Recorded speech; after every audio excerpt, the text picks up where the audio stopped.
राधे राधे। नमस्कार दोस्तों, स्वागत है आपका भजन ज्ञान चैनल में। दोस्तों, वैशाख मास का 5वां अध्याय पढ़ने जा रही हूँ मैं। आप इसे नित्य सुने। 4 अध्याय तक मेरे चैनल पे पड़े हुए हैं, आगे और मैं डालती रहूंगी, आप जो रोज सुनिएगा। वैशाख मास में इसे सुनना चाहिए। 5वां अध्याय। नारद जी कहने लगे, हे राजन, वैशाख मास सब धर्मों, तपों और मासों में श्रेष्ठ है। यह मैं तुमसे कहता हूँ। जब युग समाप्त हो जाते हैं तथा प्रलय काल में भगवान अनेक से एक होकर सब जीवों को अपने उदर में समेटकर समुद्र में शयन करते हैं, तब इस प्रकार एक कल्प के बीतने पर वेद स्तुति कर भगवान को जगाते हैं। तब भगवान अपने उदर में स्थित जीवों को उन्हें अपने अपने कर्मों का फल देने के लिए सृष्टि के रचने का विचार करते हैं। भगवान की इच्छा होने पर उनकी नाभि से त्रिलोकी का आधार रूप स्वर्णमय कमल उत्पन्न होता है।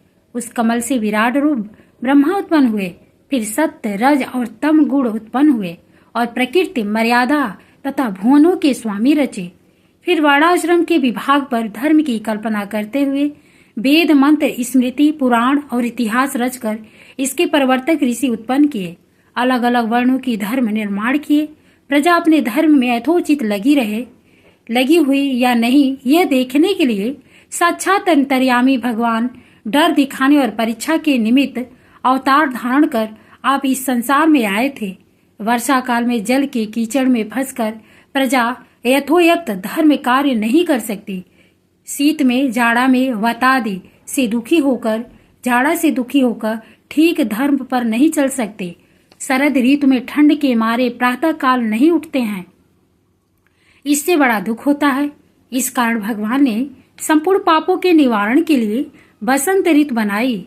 यह ऋतु स्नान, दान, यज्ञ, क्रिया और सब भोगों के लिए अनुकूल है।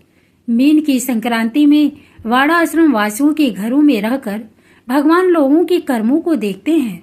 धर्म पर चलने वाले मनुष्य की मनोकामना पूरी करते हैं और अधर्म पर चलने वाले की आयु और धन छीण करते हैं। जो वैशाख मास में अच्छी तरह भगवान का पूजन करते हैं, अर्थात उन्हीं के रूप साधु महात्माओं की सेवा करते हैं तथा अन्य महीनों में नहीं, उनकी पूजा आदि को देखकर भगवान उनको क्षमा कर देते हैं। जैसे कोई राजा अपनी प्रजा को देखने के लिए अपने राज्य में जाता है और प्रजा यथाशक्ति कुछ भेंट लेकर अपने राजा के समीप जाती है, तब राजा उसी से यह अनुमान लगा लेता है कि उक्त प्रजा में कौन कितना राज भक्त है। उसी तरह भगवान भी पूजा से यह देखते हैं कि किस मनुष्य में कितनी श्रद्धा है। भगवान इस मास में सब प्राणियों की परीक्षा करते हैं। दोस्तों, वैशाख मास में भगवान धरती पर आकर सभी को देखते हैं कि कौन पूजा कर रहा है, कौन उनकी अर्चना कर रहा है, कौन सूर्यास्त से पहले स्नान कर रहा है, और उसको उसी के अनुसार उसको फल देते हैं, उसको आशीर्वाद देते हैं, पुण्य देते हैं। तो दोस्तों, वैशाख मास में आप स्नान दान जरूर करें। यह मास स्नान दान के नाम से ही जाना जाता है। आपने पूरे साल में जो पुण्य किया है उसके बराबर यह महीने में होता है। अगर इस महीने में आपने दान कर दिया, पुण्य कर दिया, यज्ञ कर दिया, तो पूरे साल के बराबर का पुण्य हो जाता है।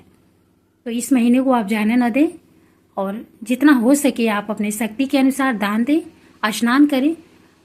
वीडियो आपको थोड़ी सी भी लगती है कि यूजफुल है, अच्छी है, तो लाइक जरूर करें, क्योंकि ये माधव मास है और ये वैशाख महीने की कथा, वैशाख महीने में सुनने वाली एक कथा है।